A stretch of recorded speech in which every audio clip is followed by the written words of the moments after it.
Hello and welcome. We have here today your two favorite badass reverends, Rev C and Rev KA, on the listening field. Our mission is to have frank, weird, and honest conversations about spirituality, chaplaincy, and spiritual care from an interfaith, non-denominational lens.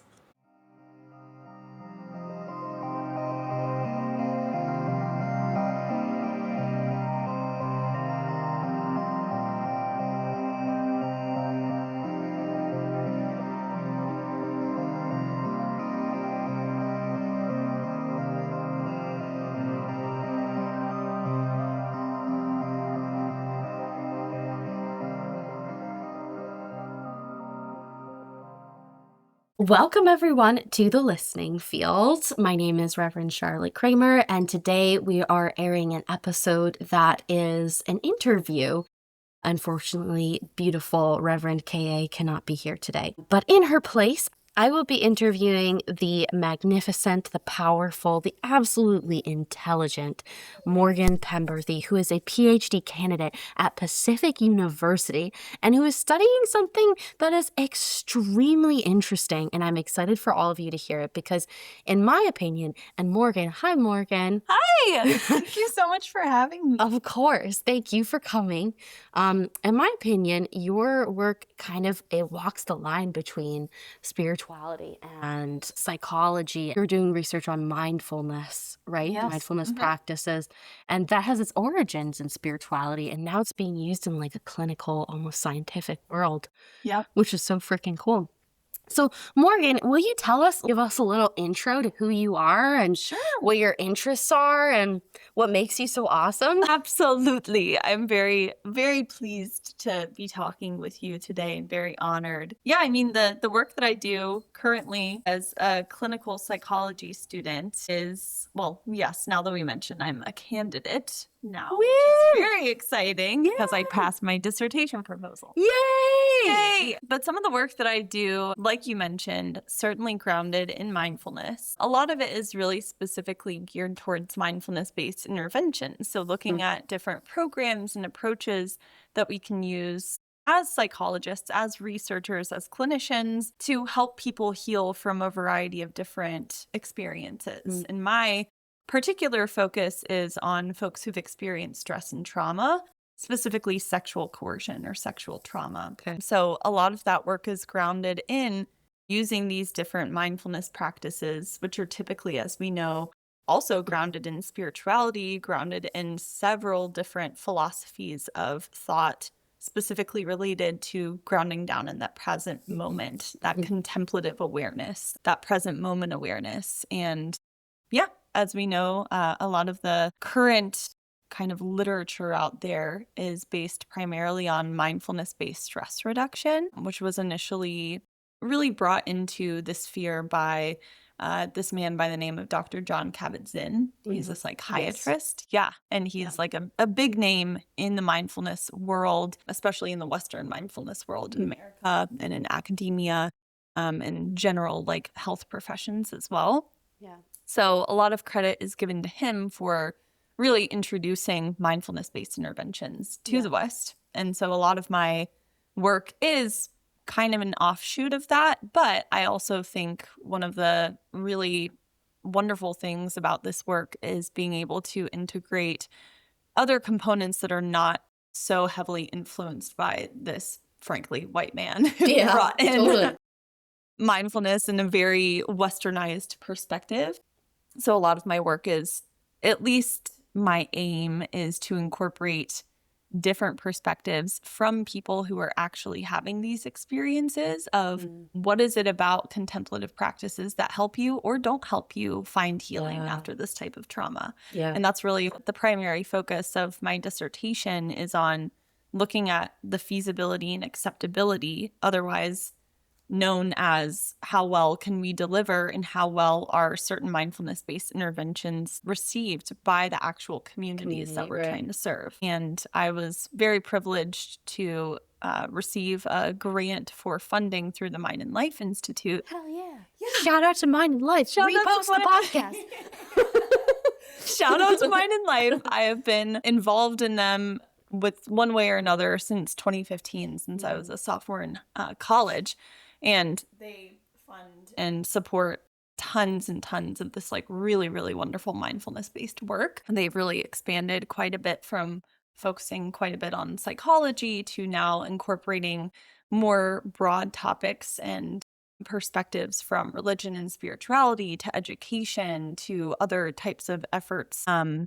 And anyway, that's my long-winded answer of saying that's kind of what I'm focused on, but has been brought about by an interest in this notion of post-traumatic growth. Post-traumatic growth. Okay. Yeah. Or, the notion that there can be positive change that we can experience after trauma. Yeah.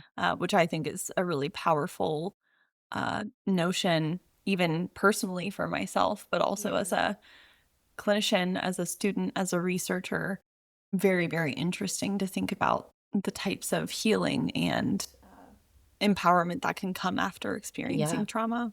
Absolutely. That's a huge interest of mine as well. And in the world we live in today, it's absolutely crucial that we study as much of that as possible and figure out as many avenues of support and healing for post-traumatic growth. Going back to mindfulness-based interventions, will you explain that a little bit more? Give some more maybe examples of what that looks like? That's a great question. So, like I mentioned before, mindfulness-based stress reduction was really one of the first and most well-known mindfulness-based interventions, especially in westernized and Americanized academic and health settings. A good one to start off with because it really introduced a lot of these kind of meditation practices that were aimed at helping people reduce their levels of stress, especially as they navigated different health complications like diabetes or other, challenging health conditions where their levels of stress were elevated. So they may have been led through a series of body scans, for example, taking a look through, closing the eyes and really tuning into what the physical or somatic sensations they were experiencing are and how those can be regulated through deep breathing exercises or just through that present moment awareness of what's happening in the body, the ability to kind of scan head to toe what's coming up and be able to just sit with that experience rather than trying to immediately fix it or trying to immediately push it away. Which I think many of us can relate to that sensation of just wanting to ignore whatever is coming up in our brains or our bodies. Or fix. Exactly. Yeah.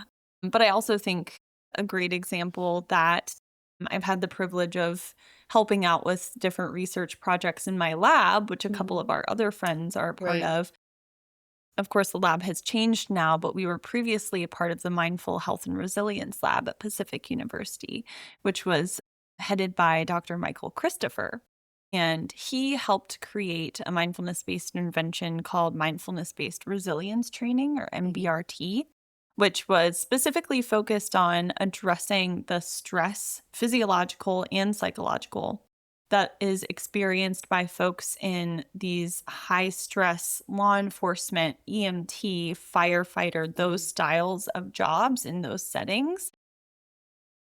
As we know, that's a stressful experience to have if you're a police officer or an EMT or a firefighter coming into this trauma situation and having to kind of lead the way, having to guide or even see some really visceral, physical and psychologically traumatic things.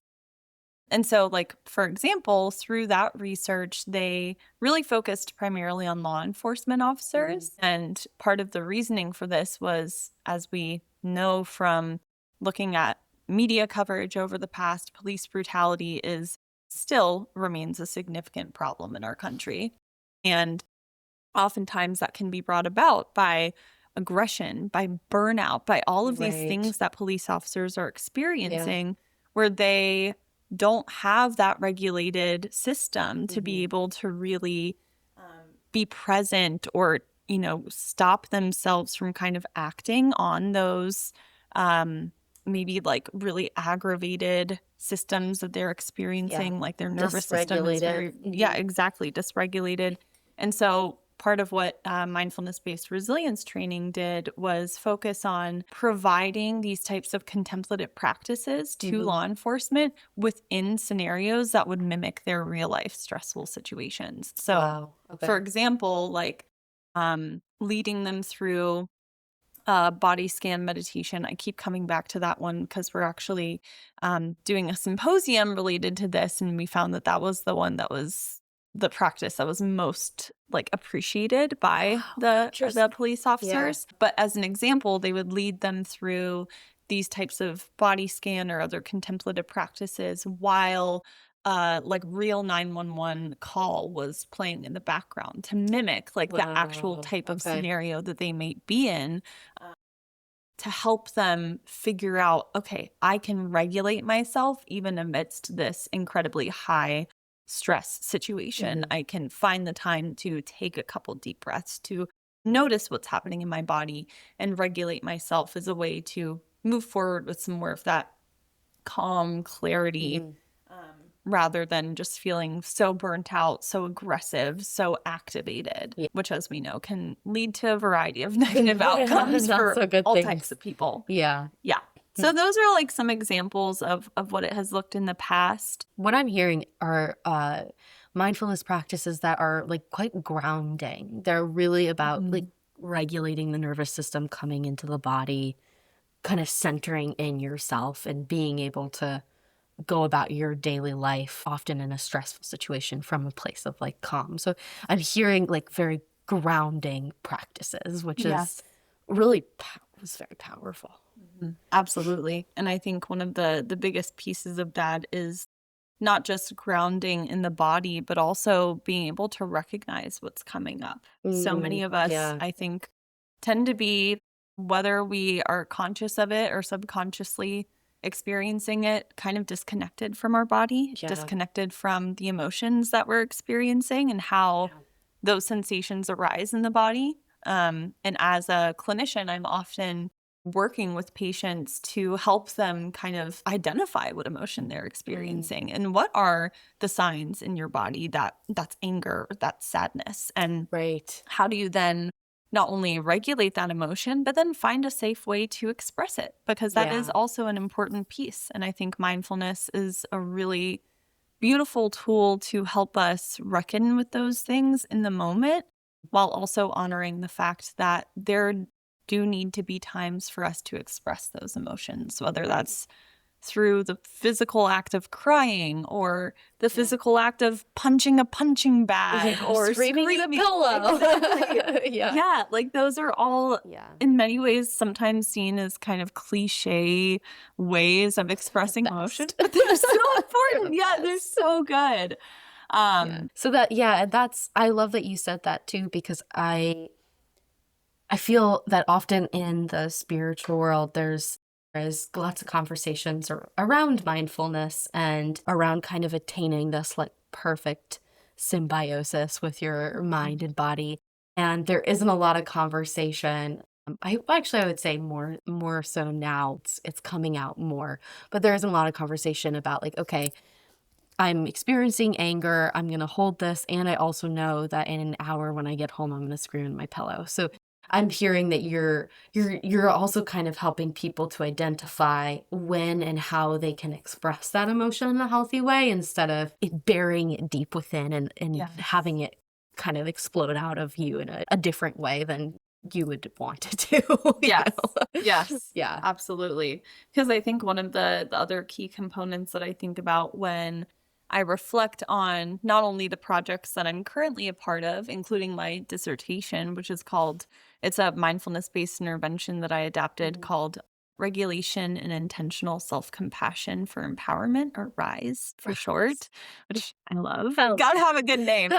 But, one of the key takeaways, especially as I reflect on the way that I've structured that and the way that I'm planning on delivering it to folks, is to really establish a space and time to practice these skills so that people can take them with them after the intervention is done, after the workshop is done, after they've listened to the podcast or attended the class or what have you, so that they can ultimately, to your point, know how in the moment to regulate those emotions, to regulate what's coming up for them, and then to have a space and time to express them, to process them deeply if they need to, which I think sometimes is a real big thing that a lot of us also put off. And having those skills really, in like the kind of metaphor that I use a lot in my clinical work with people, is that we're building a toolbox, right? Like my goal is not for you to rely on me as your therapist for all of your needs, but rather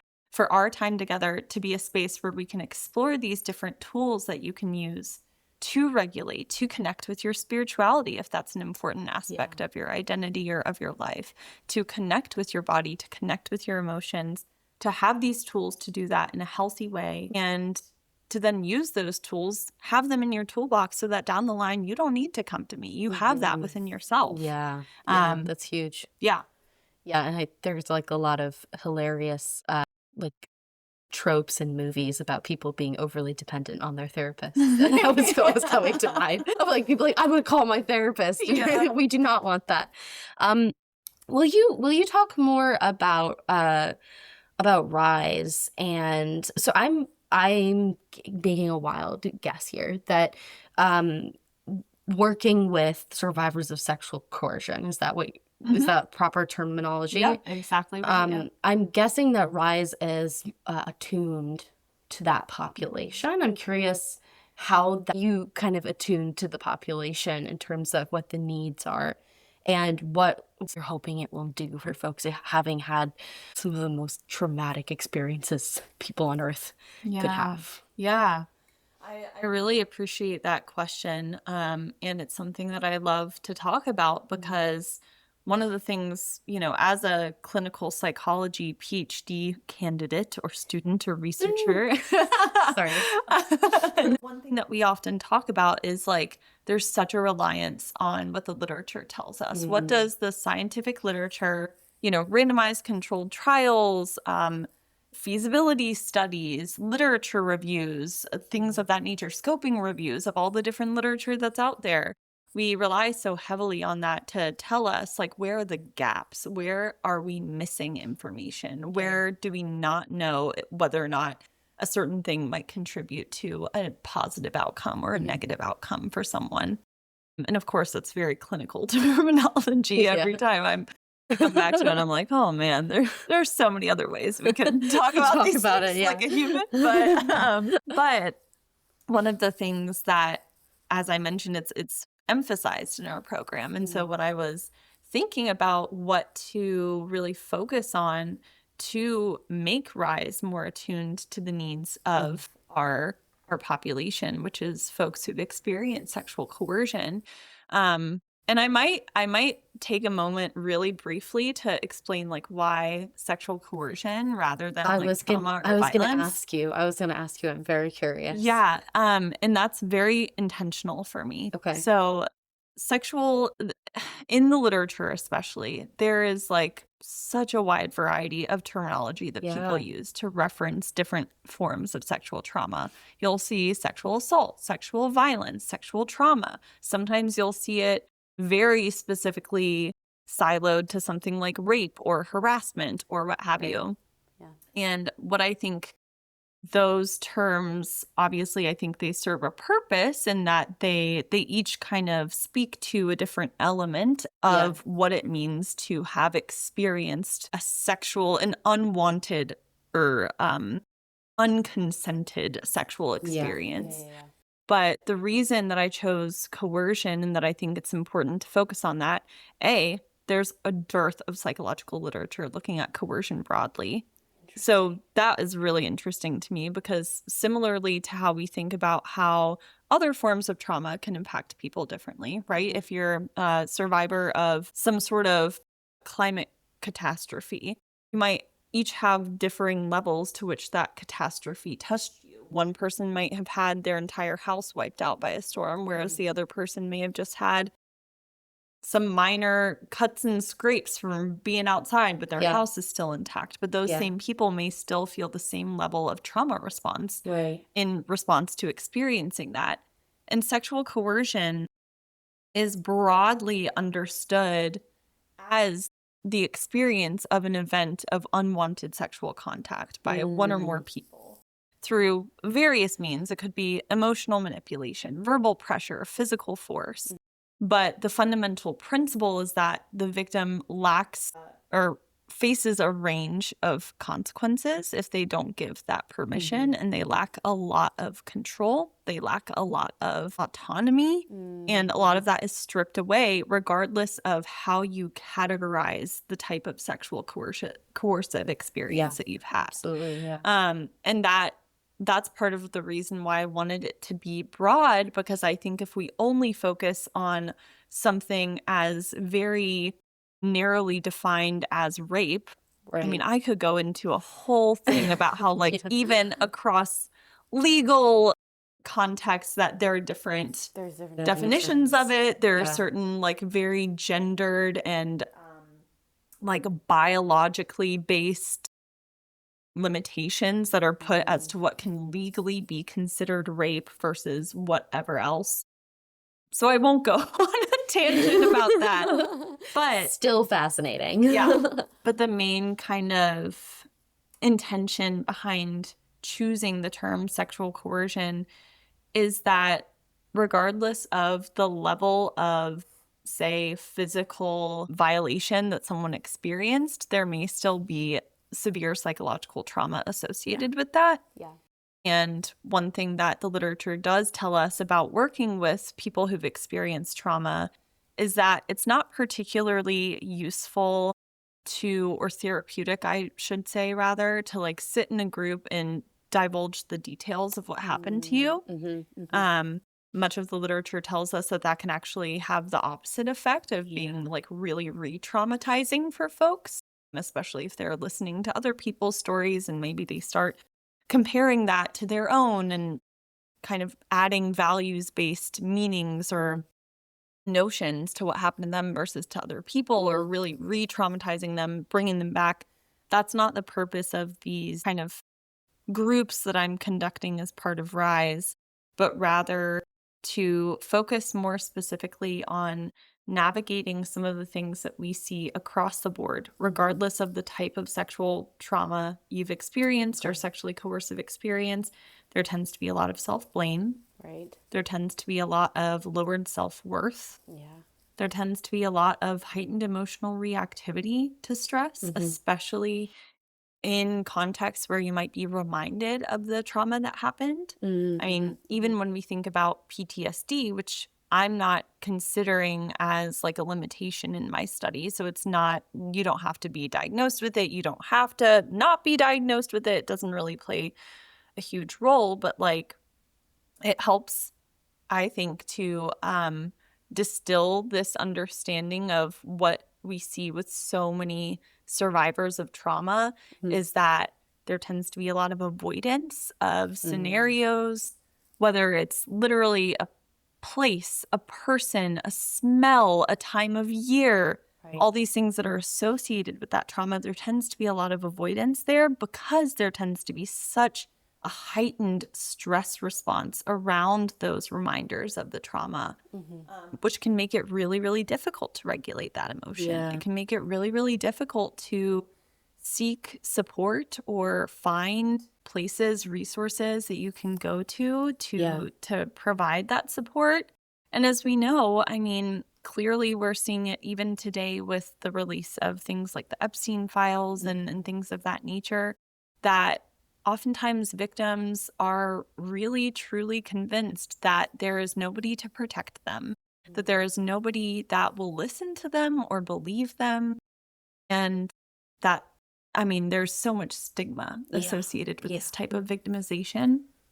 And I know I've been going on a tangent. No, this is all so interesting. Yeah. But part of why I mention all of those things is because, to come back to your original question, RISE is really attenuated to these particular aspects by incorporating some of these mindfulness practices, especially related to self-compassion, related to loving kindness, that ability to send this meta or this loving kindness to oneself, to others in your community, this ability to cultivate this sense of kindness and compassion towards oneself, especially during periods of high stress. Yeah. So I think about, thinking those reminders of the trauma, incorporating that perspective of I can be kind to myself. I don't have to navigate or believe all of these feelings of self-blame that I'm having, all of these cognitions, these thoughts going through my head that it was my fault. No one's going to believe me. I'm worthless because of this. Some of that practice is really the ability to, first of all, just notice through those contemplative practices of just being still, noticing what's coming up in your mind. And rather than attaching a lot of meaning to it or trying to push it away immediately, just that practice of letting it be, just letting that thought be there, letting that uncomfortable emotion, that uncomfortable somatic symptom be there, and noticing what comes up, allowing yourself to feel that distress. Because as we know, distress tolerance is a hugely impactful skill Right. Yeah. in clinical work and across the board, I would venture to say, which allows us then to better be able to face some of these difficulties that come up as a result of that kind of sexual coercion victimization. I could go into a whole tangent on those things, but a lot of it is really based in that compassion, in that loving kindness, and also in that ability to simply practice that present moment awareness and that tolerance of being with that thought, with that emotion. That's like a big part of the way that rise is attenuated to that, but we can always talk more about it. This is so fascinating to me, and coming from my own perspective and from the perspective of like what this podcast is all about, you are giving people this tool of like really like this tender care towards themselves. And when I think of the word tenderness, and I love using that word, especially with clients, because it evokes it's a very powerful word and evokes a certain pause.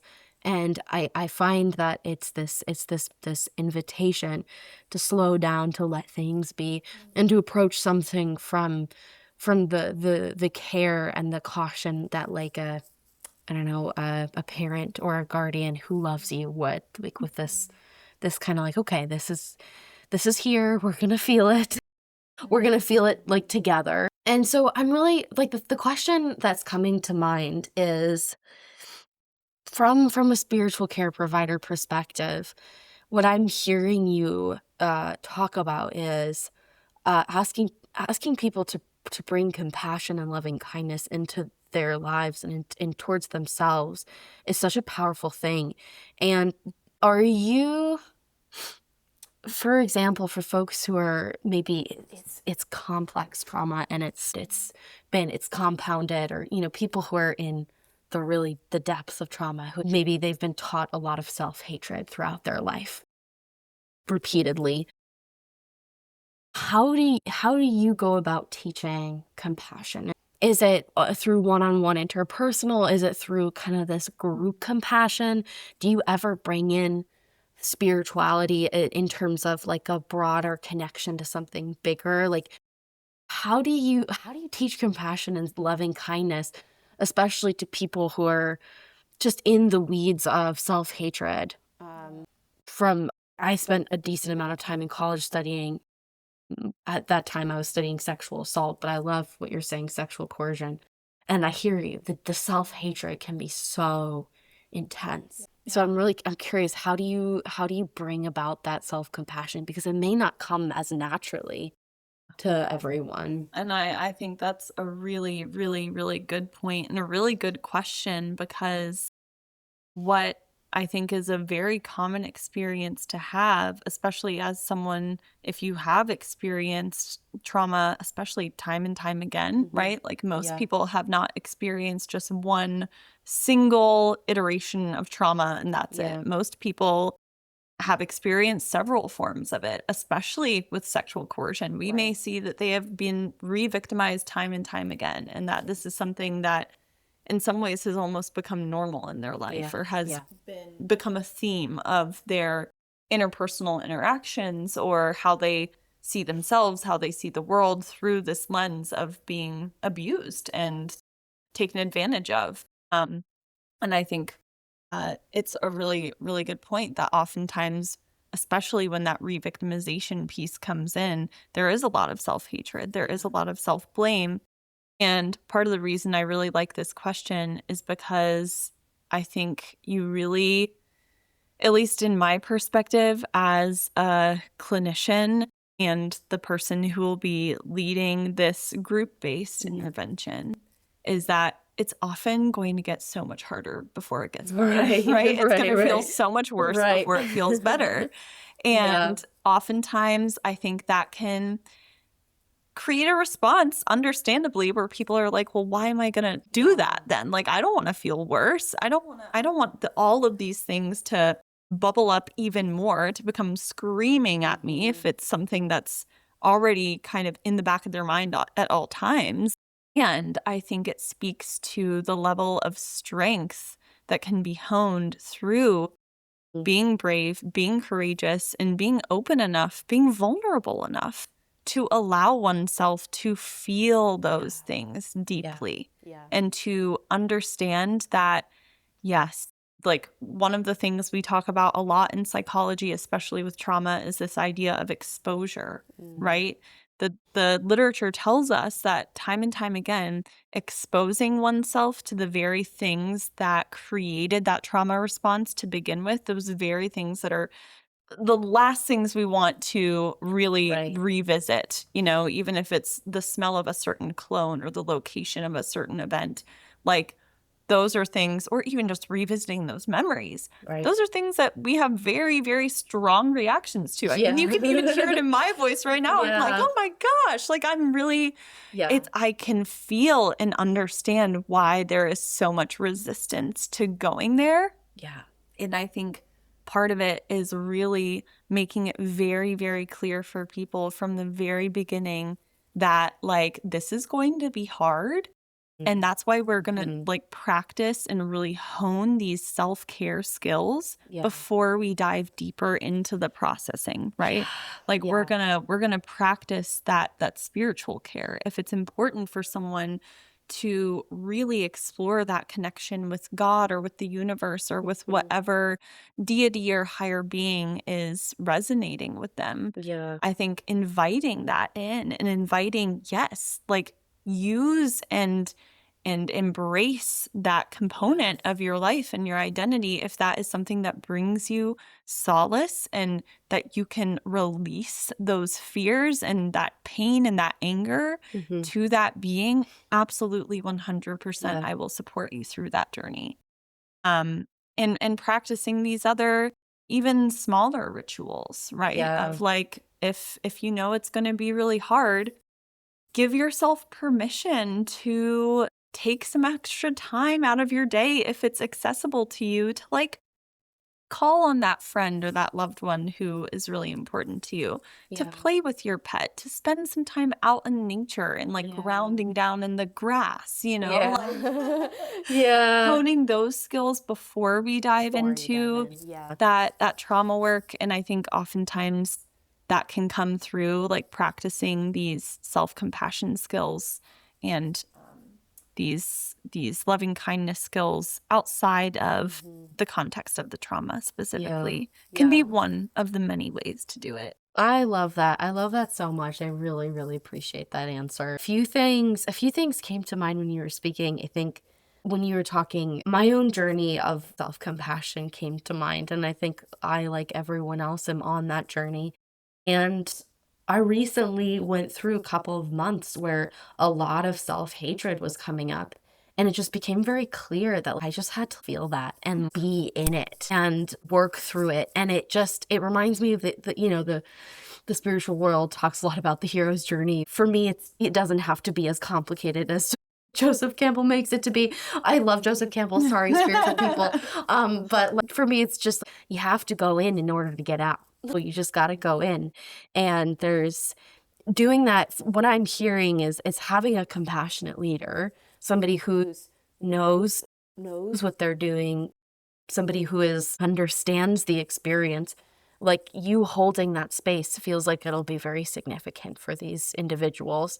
And I'm also guessing the community aspect will be very significant. And also another thing that came to mind, I hope that in the future, and I know this may not be accessible to you, but I hope that in the future that all of this work can just be done outside or in tangible nature. Yes. Because I always think about how talk about raping and pillaging, like the earth is the first to experience that. It has experienced so much of that kind of trauma. So much violation. And yet here it is still holding us. And that just gave me chills. That was beautiful. Yeah. Incorporating the earth into this, I don't know, encouraging people, like you said, in the self-care practices to incorporate the earth because it knows. Yeah. She knows. I'm reaching outside right now. Yeah. It's funny. It's kind of funny that you mentioned that. Funny in a like interesting way, because in college I took a course that was feminism in the environment. Literally the entire course was dedicated to really studying these parallels between how we treat women or feminine identified humans and beings of other species, and the way that the earth has been also treated, like, and also the, you know, one of the really interesting articles that we read about was, it was kind of like a climate crisis that was more anthropological and sociological than psychological or spiritual, but it was focusing on this like small kind of group of women who lived, I think it was out in like near the Amazon rainforest or some area that had been very heavily inundated by westernized people who were like just pillaging the earth, exploiting it for resources, and the ways that impact directly harmed the women who were living in that area, and how there were so many parallels, both covert and overt, that were occurring to both the earth in that area and the women in that area, and how it was just like a big meta analogy of the way that like this society, patriarchal society, like tends to treat and exploit women and feminine identified people, and how honestly it hurts everybody. It hurts everybody. It hurts everybody. Yeah. But another point that you made earlier that I really liked was, it's a little bit of a slightly different topic, but how you were talking about like going in it. Yeah. And I always think of this term, it's kind of connected to earth terminology as well, of like grow through it. Like you have to grow through the thing that is difficult, you know, in order to come out the other end. And that's often what we think about when we're thinking about post-traumatic growth, is like coming out the other end of trauma somehow changed. And one of the aspects of it that I find really interesting is this notion of spiritual and existential change. That's actually one of the things we can measure. That's so cool.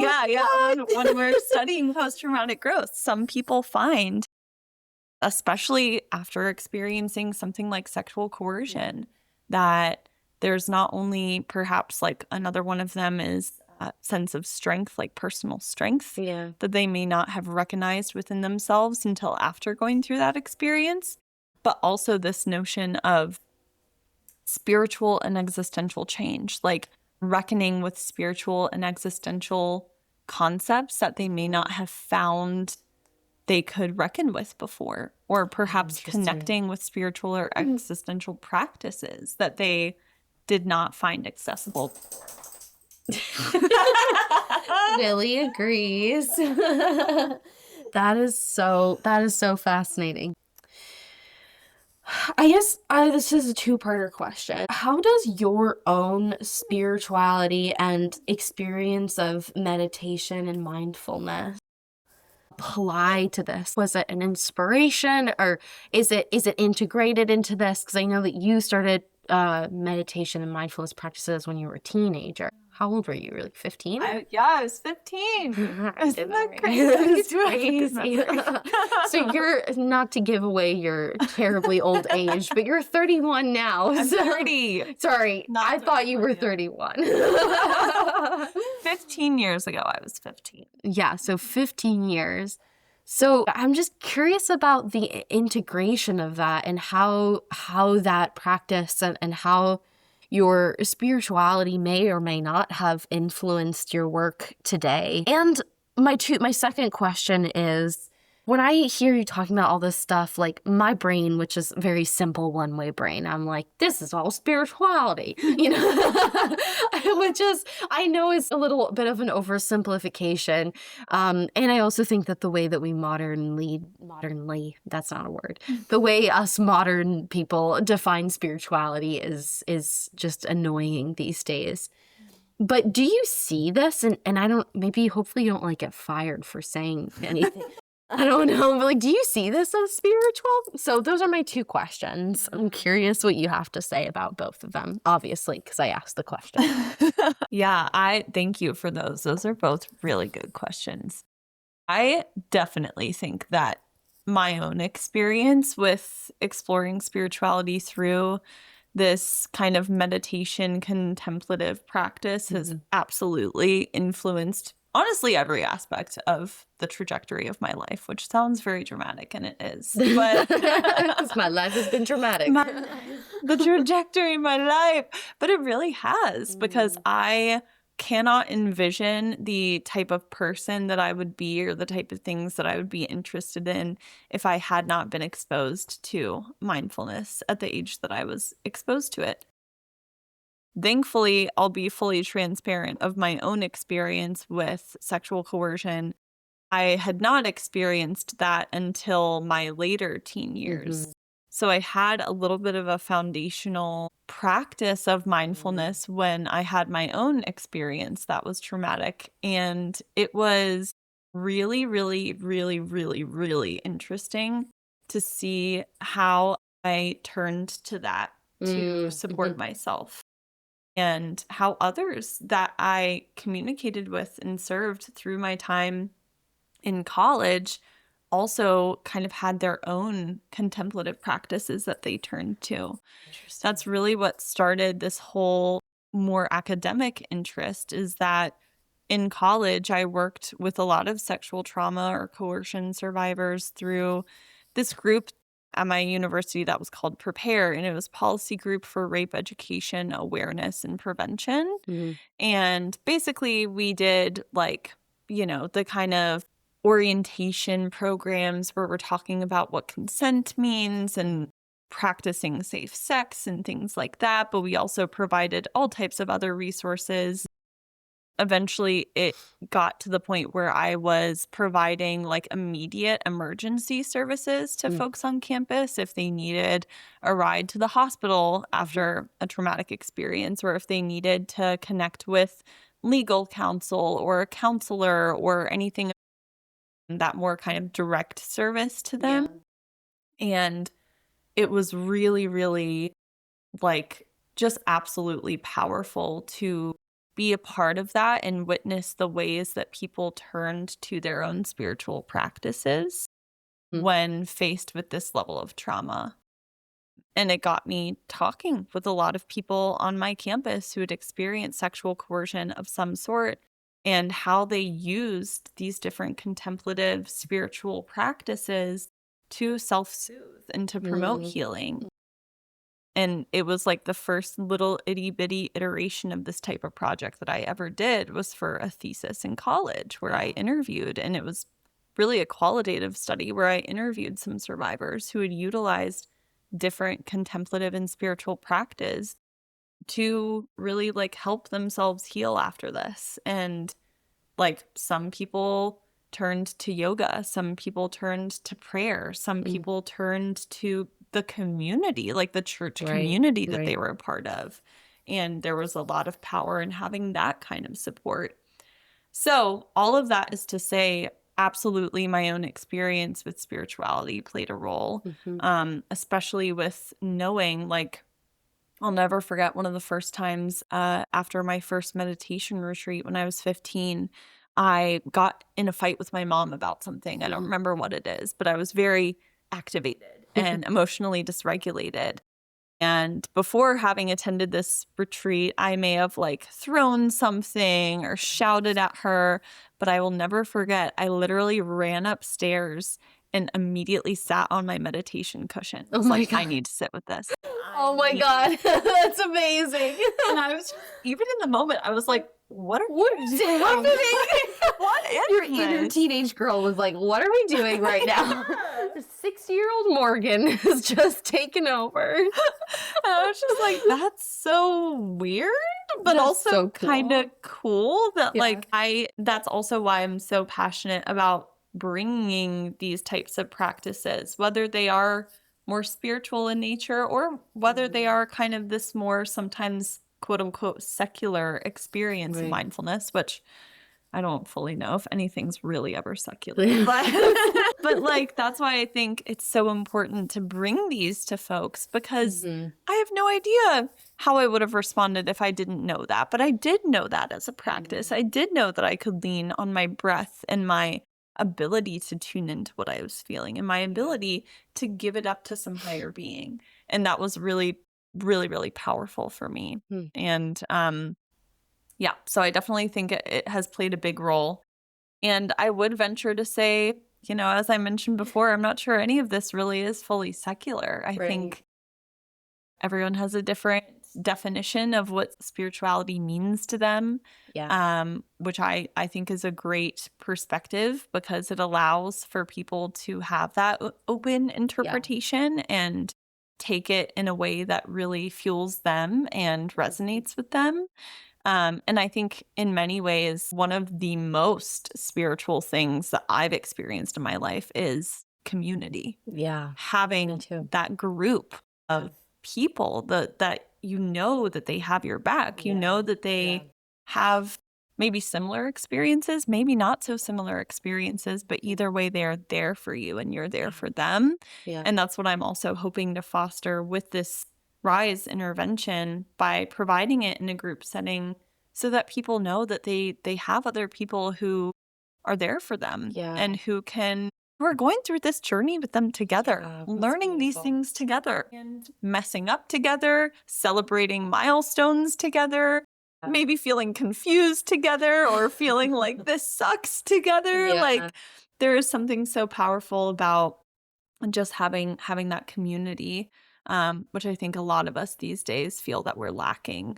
So the areas that we can incorporate more and more of that and show each other that we're here for each other and we support each other, I'm all open to providing that space and hopefully fostering at least a tiny little bit of that for some. Hell yeah. Morgan Penberthy, PhD candidate.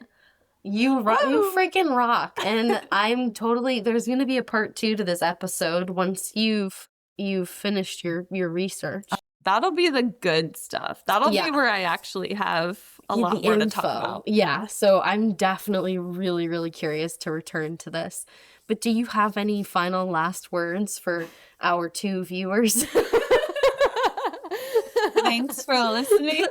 And thank you also for providing the opportunity for me to talk with you and really explore more of those things deeply. Thank you for listening to The Listening Field. You're awesome. And don't forget it. This is Rev C. Out.